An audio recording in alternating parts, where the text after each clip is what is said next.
ஜானகி தேவி ராமனை தேடி இருவிழி வாசல் திறந்து வைத்தாள்.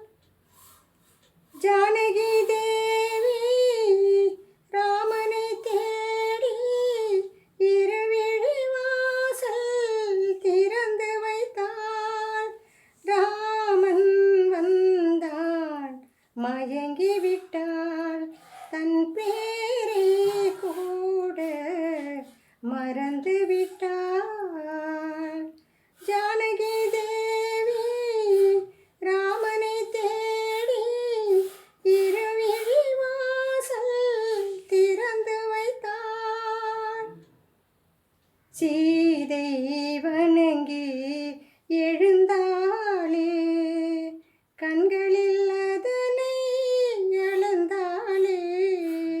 பாதம் பார்த்து நடந்தாளே, ரகசிய